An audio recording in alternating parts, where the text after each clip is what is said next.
Dennis Dodd from CBS. Be 3 against Cincinnati. Said that sources are telling him Oregon and Washington have been told by the Big Ten that it is standing pat for now, waiting on a decision by Notre Dame. Ha!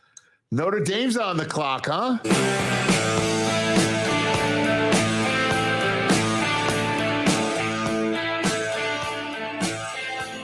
Howdy, everybody. Hope you had a great 4th of July weekend. A good one. I did, and I'm ready to kick things off here on this Tuesday in the Maize and Blue Review, Michigan football today. We're live weekdays at 1 o'clock talking about the latest in Michigan sports. We got a lot to talk about today. I wouldn't have guessed if you would have talked to me in May about, hey, what's it going to be like in July talking about Michigan? What are you going to be talking about? It's like, I don't know. What are we going to be talking about? Well, maybe name, image, and likeness, maybe next year's team, maybe, college football being put on its ear, recruiting, those kind of things. All those things today, I think we have on the docket, and then we are actually going to be talking about. You got the phone number on the screen. Is something fishy going on with Michigan? Well, yeah, you have a picture of their wide receiver with looks like more than 25 pound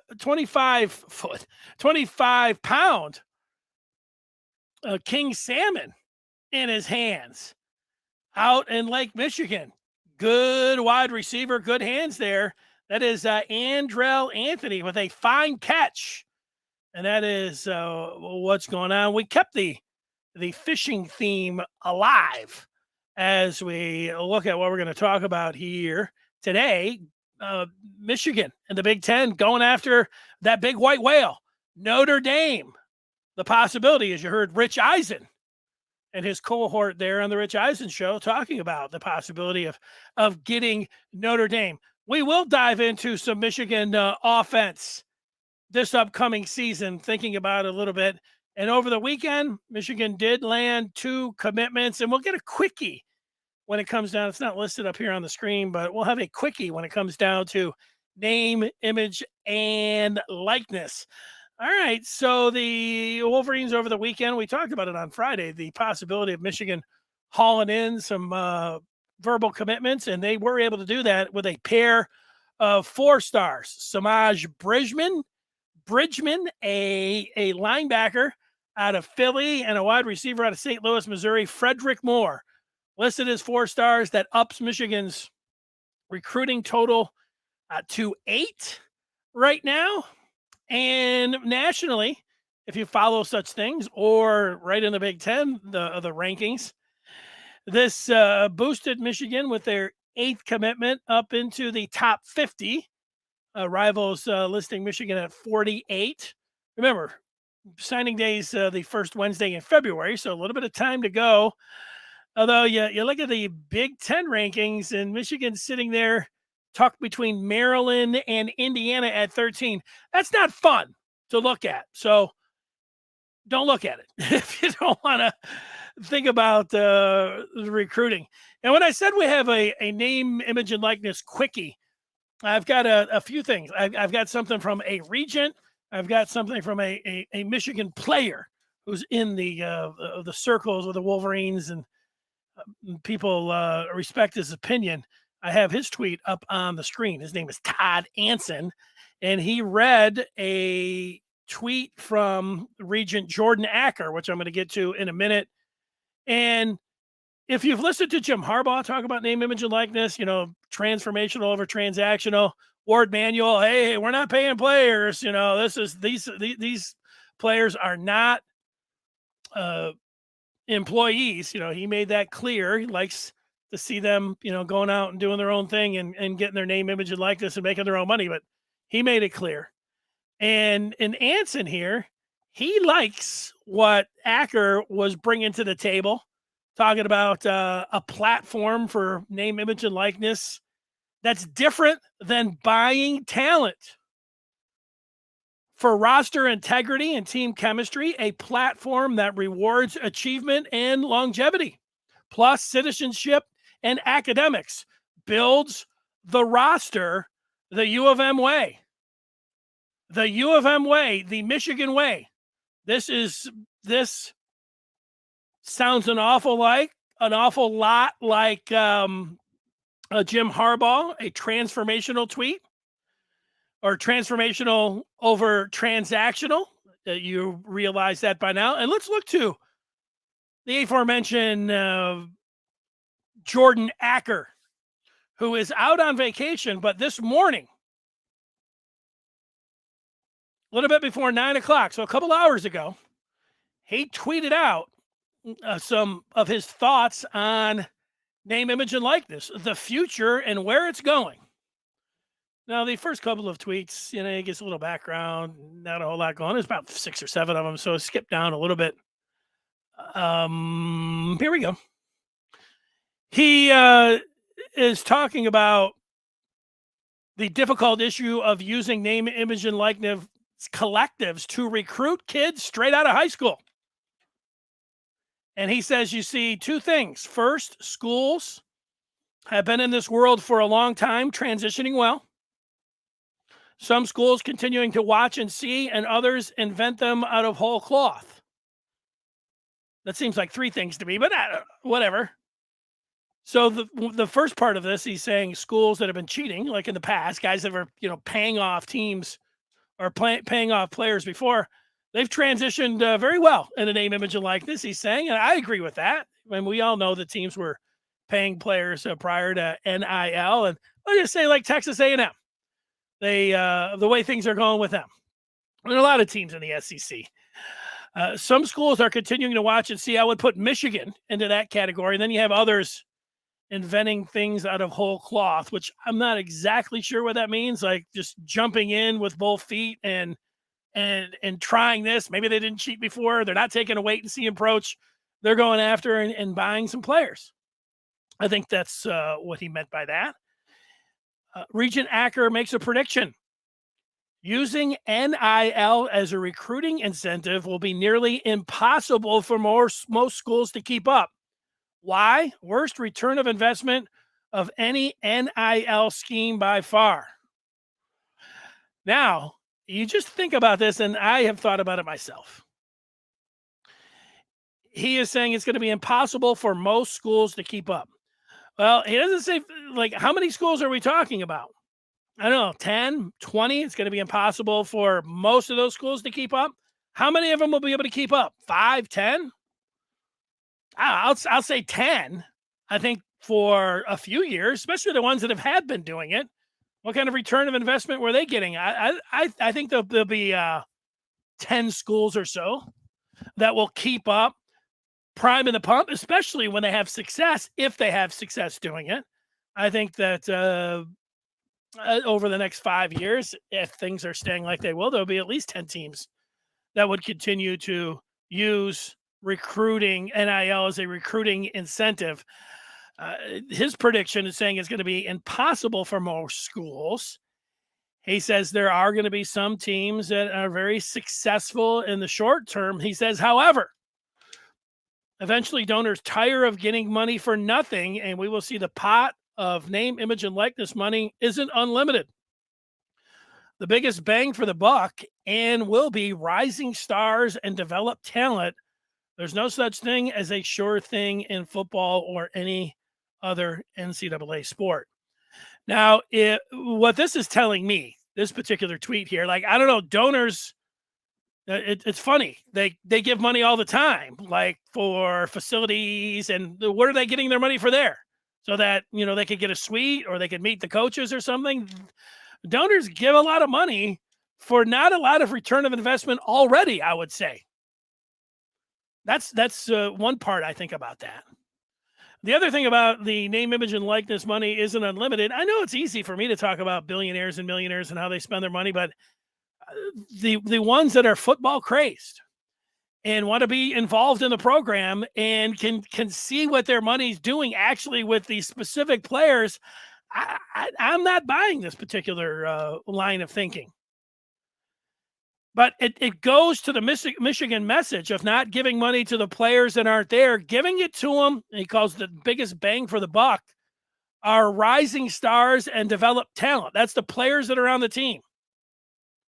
I don't know. If I looked at Michigan's team right now and I had to say, hook up J.J. McCarthy or Cade McNamara, what's the likelihood that one of those guys are going to be gone, or who's going to be the quarterback next year? If I had to guess, if somebody was asking me that was planning on giving a developed talent at quarterback, Michigan name, image, and likeness money, would you give it to McNamara or would you give it to McCarthy? I mean, I know this is the whole thing with the quarterback controversy. It's like, I don't know. I would guess that McCarthy would ultimately win this job at some point this year, and he would be the quarterback next year, if I had to guess. But if anybody that's telling you that would be like, well, that's a 90% sure, possibility that that's going to be McCarthy, I would say it's way less than that. I would put it at like 60-40 that it's going to be McCarthy. You want to argue it's a little bit more, fine, but that's where I'm at. So I would not give in this thing, like, you're thinking about 1 year that you get. Let's take it to that recruit that's going to be a senior in high school, Dante Moore. Dante Moore is not going to throw a pass for Michigan for maybe 2 years. And he will still, I think that this thing about, the biggest bang for your buck will be the rising stars and developed talent. When are you giving the rising star the money? I don't know. I think that because Acker, this is what Harbaugh is saying. This is what Ward Manuel is saying. This is what last week Jared Wangler was saying. I don't agree with these guys about the biggest bang for the buck. But what it does tell you is that Michigan is not getting in with high school recruits and promising them money. Their promise is going to be that you'll have the opportunity in a couple years. And with Regent Acker's statement here, that if you're a developed talent, how about this for a pitch? You could come in and be an instant millionaire at another school. They're saying, before you even throw a pass, we're going to give you $1 million. You can be a multimillionaire. Michigan's pitch. In a couple of years, when you develop, you could make the kind of money that you can make elsewhere. That's not going to work. Not for the top talent. Now, there is an argument. There's a couple different arguments. One, you can say, if guys are just searching around for money, then we don't want them at Michigan. I don't think that's a very good approach, but there are a number of people that have told me that. They don't want to go after kids that are looking for the B pros. They want the college experience. Those are the kind of guys. But other schools are promising all of that and the money. That's the thing there. So what this tells me is that Michigan this year, they're not going after, they're not going to be able to get the top players, because the top players are going to be commanding big money up front. And you can say, well, I'm backing Michigan because these other teams are breaking the rules. Even if they're not getting caught, even if the NCAA is not enforcing anything, you can say, hey, Michigan's going about it what you might think is the right way. And let's see a couple more things of what Acker had to say. And again, if you're just listening on the podcast, Jordan Acker is a regent. He's on vacation, but he tweeted out a thread today on name, image, and likeness. And he said the furthest thing from a sure thing is a high school kid. The schools that will be most successful in the long term from name, image, and likeness are the ones who successfully build collectives that fund rising stars and above. I disagree with that. Like, the thing is, when you're looking for, if you're talking about the very top talent, if you're trying to get the very top talent, this is what we're talking about. We know that the high school kids are not sure things, but if you're not getting the 5 stars, what I would say to Regent Acker is that you're talking about funding guys that are 4 stars or 3 stars after a year or 2 or 3 that have had success. And that's going to be nice for them. But you're going to miss out on the top talent. I mean, is there any argument that if Michigan is going to wait the long term and wait till players develop or are rising stars in the program, if that's going to be their pitch, how many of the top players in the country are going to go for that when teams are offering them money before they ever even put a helmet on and show up in town to be multimillionaires? I'm going to guess none. I don't think Michigan is going to get any 5 stars. And you say, hey, what do they get? 1 a year anyways? They got 1 last year in Will Johnson. They're not going to get any. And they're going to take a wait and see approach. And that, that's their approach. Like, it's very complicated. It's very easy for me to just say, hey, start throwing money at these guys, cross the line. Everybody else is. But if we are talking about, and what we are talking about with name, image, and likeness, to me, is getting the very best talent. And the lament for years for Michigan fans was they couldn't compete with the Ohio States, the Alabamas, and the Georgias, and the Clemsons because they cheated and they were able to get all the top talent because they paid them.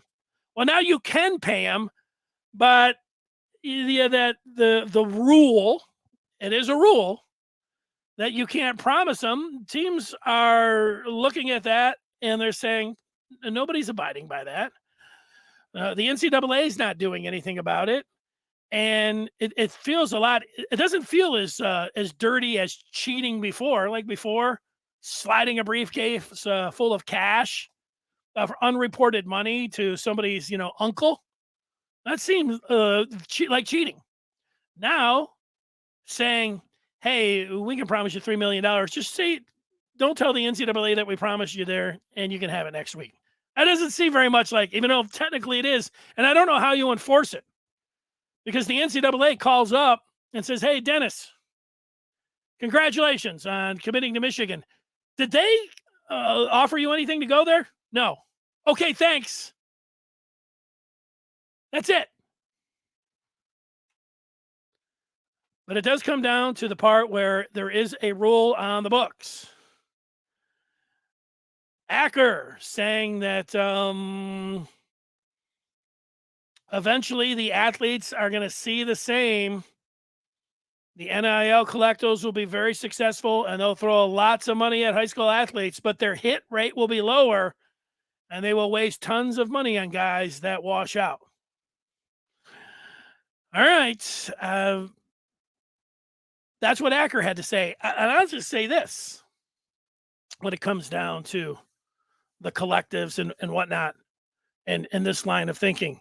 Michigan is their messaging, whether they all got together and say, we're just going to follow what Jim Harbaugh said, or whether they all have thought this independently and said, hey, Harbaugh, this is cheating. We're going to go about it this way. This is the way they're going about it.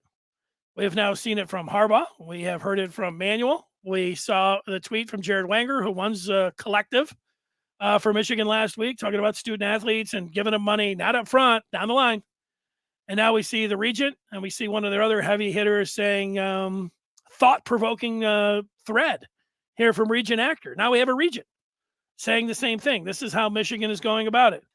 So this is it. Now, Michigan's got a couple things going for them. One is they've got a really good team coming up this year, and they're defending Big Ten champs. How long, that during the season, Michigan's not even going to come close to losing a game till, they go to Iowa, and I think they're going to win that game. So they've got not a free pass, but people are going to feel pretty good about the football program. They're going to be pretty good. How will they feel in February? That's when, because you can make the case, and I was talking to somebody today, said Michigan will have 20 some odd recruits, and they'll be able to flip players. They've got a big collective that is being formed that's going to hit in the fall, and they'll be able to flip plenty of players at that point. And let's just see how their approach, if they end up in the top 20 with a recruiting class, maybe Michigan comes out of this smelling like a rose, and maybe they will. And they are taking a long view and a patient view, and they are staying as a stickler to that rule that it doesn't seem anybody else is following. I'm going to say this one more time. Maybe I should have just said this at the beginning and not shown any of the tweets or anything else. Michigan going to go about it any way they want, the way Harbaugh said, but if they get to February and they're not in the top 25 in any recruiting rankings, people are going to be screaming. And will that be too much for them to make up any ground? Can you have one bad year? Yeah. Could you hope maybe there's a bunch of other variables? Is actually maybe they will be able to flip some players. Maybe the NCAA does do something. I don't know. I do know this, and how things have changed a little bit. The Big Ten's bringing in frickin' UCLA and USC. USC has been one of those programs that have been, playing by their own rules for as long as I've been watching college football. John Robinson, whenever he came in the early 80s, he was breaking rules. Pete Carroll, he had movie stars on the sideline. They were giving away houses and, all Reggie Bush, all of it. It wasn't just Reggie Bush. This just did. And now USC, when you look at the collectives, the wide receiver that wasn't even in the transfer portal from Pitt, and there was $3.5 million, he got $3.5 million. Lincoln Riley, they didn't give him $100 million or whatever to go to Southern California and ride around in those drop top USC Bentleys picking up recruits. They're giving out money. So it's not just Ohio State is like some big bad bully that Michigan's going to have to deal with. USC is going to be just as big and just as bad, and they're paying right up front. So the message from Michigan is one way, but the message from the Big Ten was completely different. And so that's a really big thing to me. It's great that, and you went to Michigan, you love Michigan, you're like, I like that Michigan's following this this line of thinking when it comes to name, image, and likeness with their student athletes. And yet the conference is saying, we're bringing in one of the biggest cheaters, and you're going to be right into the mix with them. That's a tough one. That's a toughie.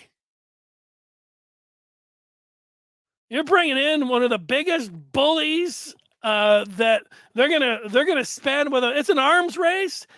It is a player race. Michigan can't go to the transfer portal like USC did with Pitt.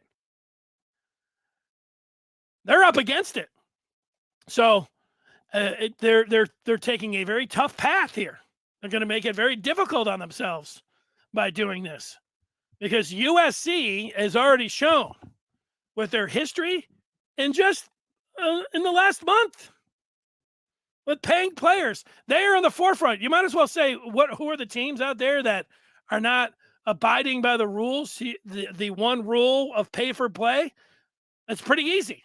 Miami right now, we know for sure isn't. We know for sure that Florida isn't. It seems like it, right? And USC. And Michigan's bringing them in. Woo! Or not Michigan, the Big Ten. Michigan might as well be. So there it is. I said it was going to be a quickie. OP says if Jim Harbaugh can produce at least one first-round receiver or running back, rare in today's time, then we can get elite five-star talent at the skill spots. Well, let's think about it. Instead of getting the money, you're out there and you're a five-star player, and so the money is going to be promised down the line. Not promised, but an opportunity to make it down the line. But you say, hey, look, Michigan can get me to the pros. I can win all those other things. Great school. That's not a bad point, OP. I think that it can happen.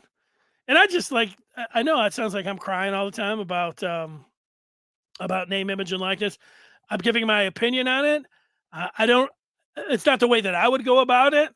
I think Michigan is going to change their view, like they've already changed their view on a few things when it comes to name, image, and likeness. I think in February, if not before, when they're not getting any players, I think that they'll change direction at that point. And guys like Regent Acker or anybody else, they're not going to be they'll I think take a look back, and they'll just start, or they will look back and they will say, well, college football is just all about money, and this is where we had to go. We had good intentions, and now we have to play the game. They're not going to be first in. They weren't first in already, as Acker points out, with teams playing this game before. Will it work for them? I don't think so, but I think that they could change their approach at any time. It just doesn't seem like it's going to be changing anytime soon. OP with a follow-up. Donovan Peoples-Jones should have been a first-rounder. He was utilized horribly, mostly because Shea Patterson. Also, Darius Clemens has potential to be a first-rounder. Well, you're correct about Shea Patterson. It's funny, we're going to get to a little bit of talk. I was thinking about both DPJ and Shea today. Yeah, Clemens has potential to be a first-rounder, no doubt. Look at the talent that Michigan has overall to begin with. Let me take this out here, and let's get these numbers up. Michigan, they're going to throw the ball more this year. Their passing offense, just in Big Ten games, ranked 6th last year with just under 247 yards per game. Passing efficiency, a little bit better. Now, for me, in the defense, even though they lost a lot of big-time playmakers, I looked at the Nebraska game where they gave up 29 points in the first half, or they gave up 37 and couldn't stop the run at all against Michigan State, and almost 30 at Ohio State. They've got some room. Like, they made big plays, but I think a goal for Michigan's defense should be 17 points. That got them 8th overall. But if they are right around 17th, they could be a top 10 defense. Could they be a top 10 defense? That's a goal. You could say they're not going to be a top 10 defense. Okay. You're probably right. Yeah, they lost Hutch. All right. I'm saying that's a goal. Offensively, Michigan averaged just under 36 points a game. That was good for 16th in the country.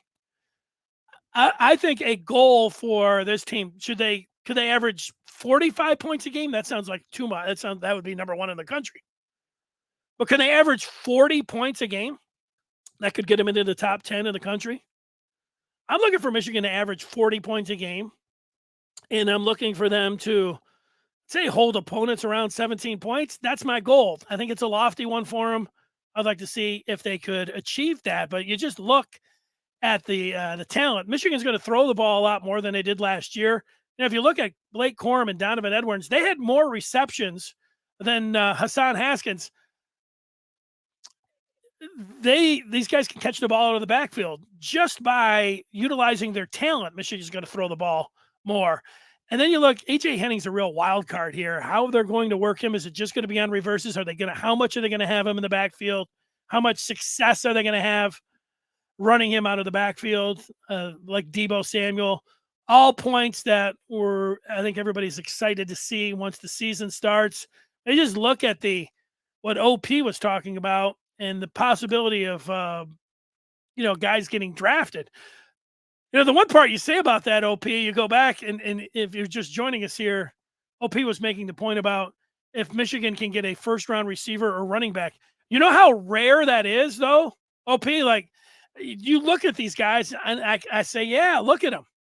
When's the last time Michigan had a running? They've had like one running back in the last 20 years go in the first 3 rounds. And they haven't had many. Nico Collins they don't have many. And you mentioned Donovan Peoples-Jones. Maybe he could have been. They don't have many guys getting drafted early on in the NFL draft. So, yeah, they could. They haven't. But, yeah, it looks good.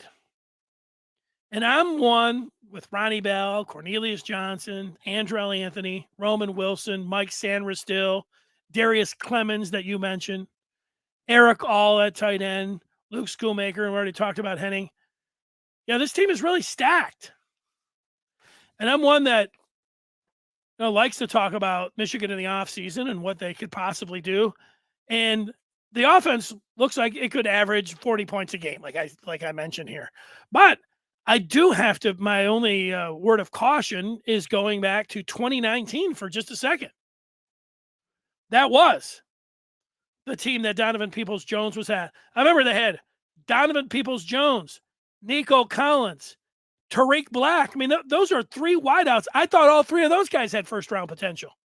They had 2 good tight ends, Nick Eubanks and McEwen.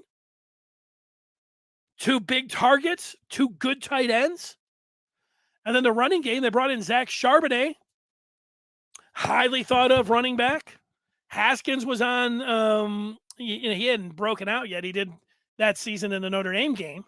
But they had Christian Turner. I thought between those 3, and, Charbonnet was really good. And they had Patterson, who was coming back as a returning starter.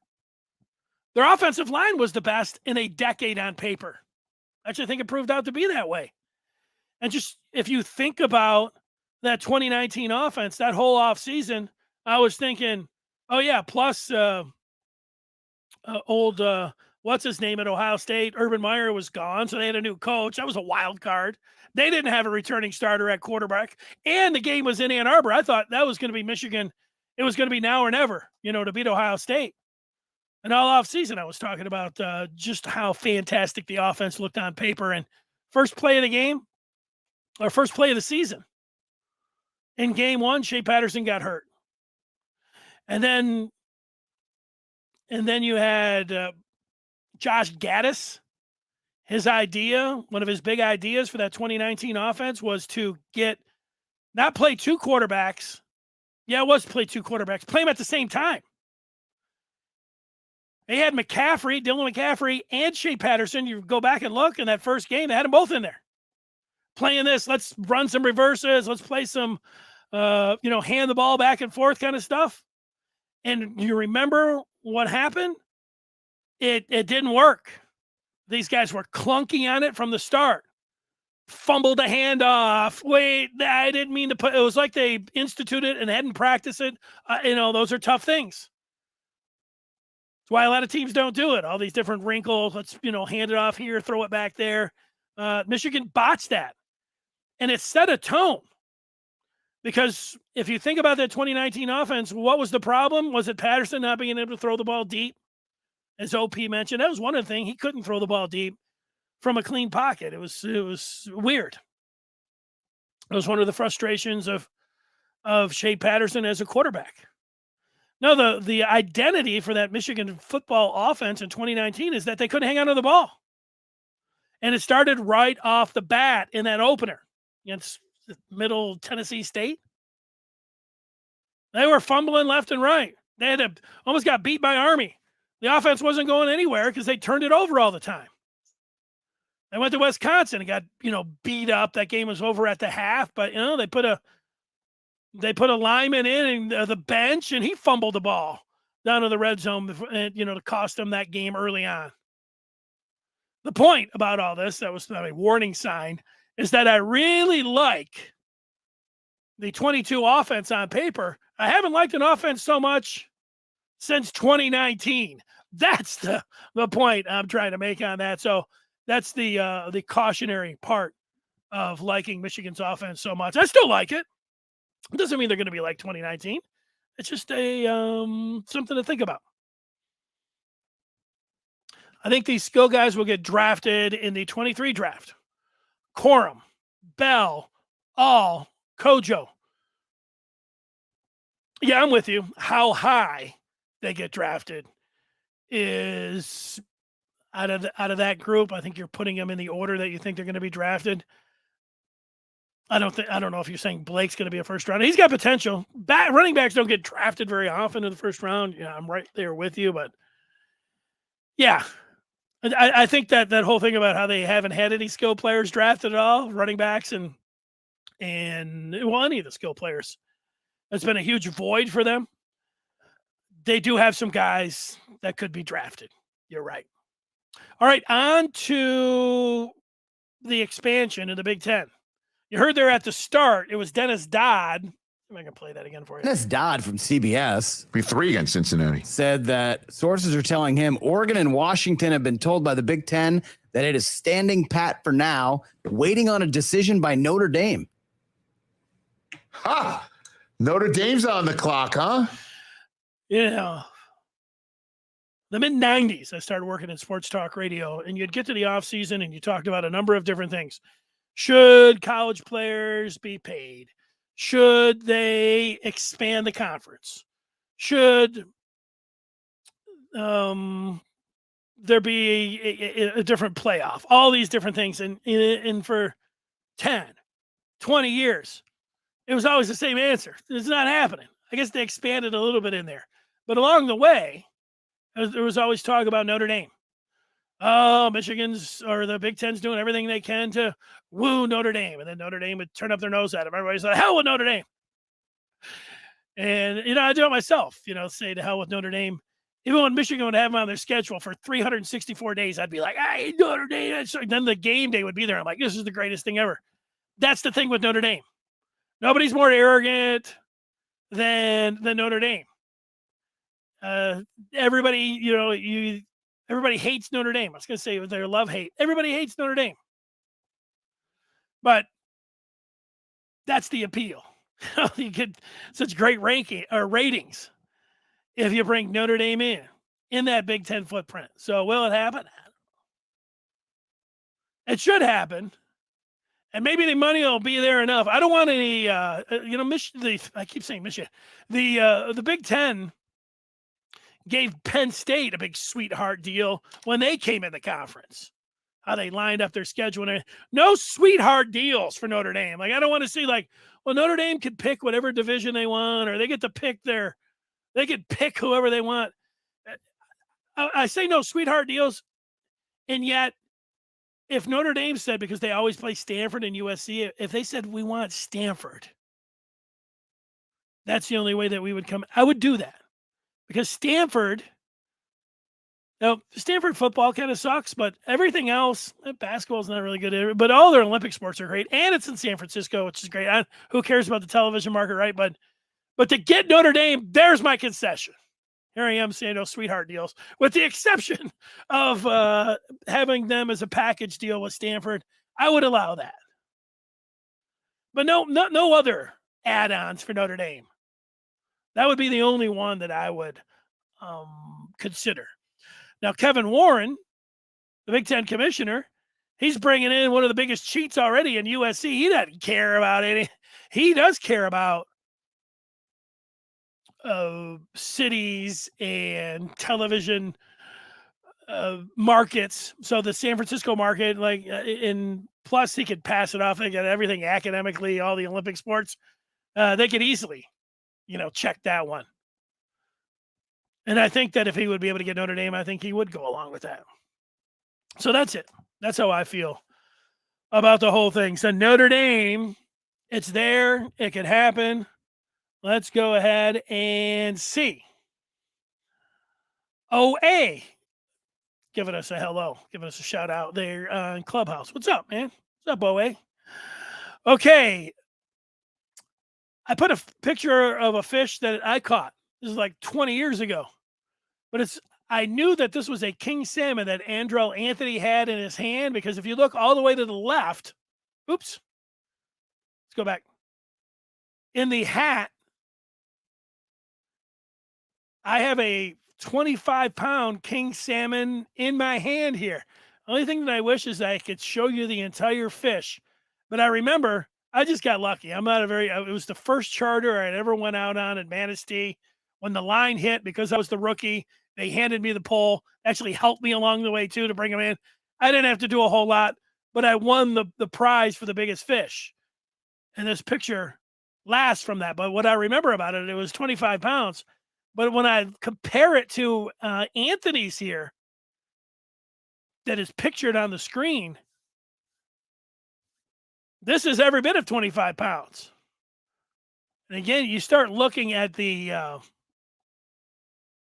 girth once you get to that middle part. And I remember, because there's some other,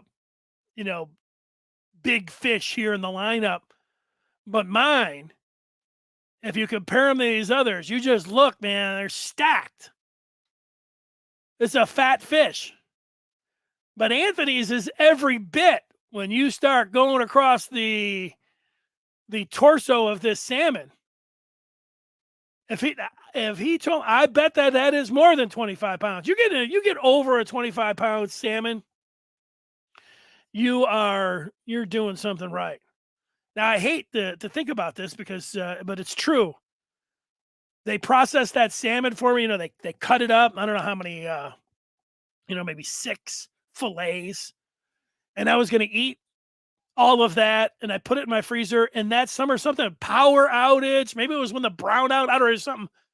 My freezer died, and I lost all that fish. I never got a bite of it. It's terrible.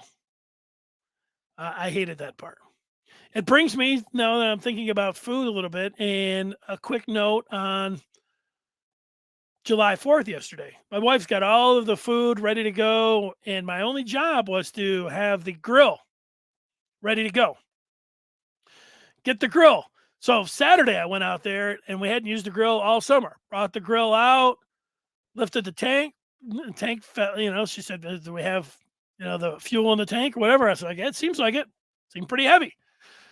So I gave it a test run. First time, hit the click, started right up, cooked 2 burgers. I'm like, this is great. This is easy. I was surprised it started up. I hadn't used it all year. Started right up.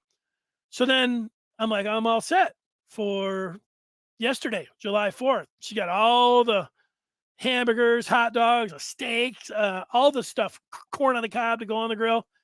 And my only job was to start that grill. And I went out there and it wouldn't start. And I'm putting on these glasses and looking down. Wait, did I turn it on right? Then I'm like getting into do I, get the old match and start, hanging it over the thing? And I hate doing that. Nobody likes doing that. Because then they're doing all the things that, you're supposed to not do. Like, no, don't be the waving a piece of paper that's lit on fire right over the gas and then hitting but I didn't do that. But I think that the tank, they should have an indicator on there. I don't know.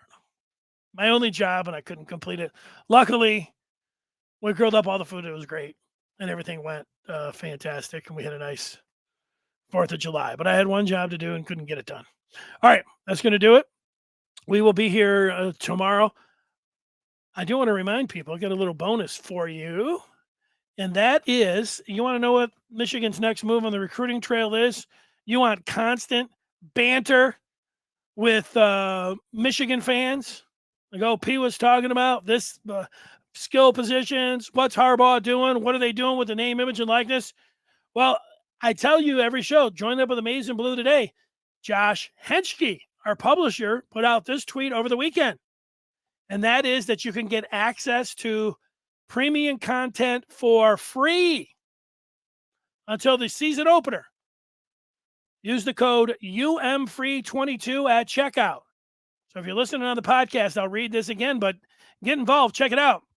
You got like 2 months here to get involved and see what it's like there to see if then, hey, I'm going to be in for the season. You go to MichiganRivals.com and use the code UMFree22 at checkout. So we'll see you there. And then say, hey, what's going on? We'll be back tomorrow at 1 o'clock talking about the latest in Michigan sports. Until then,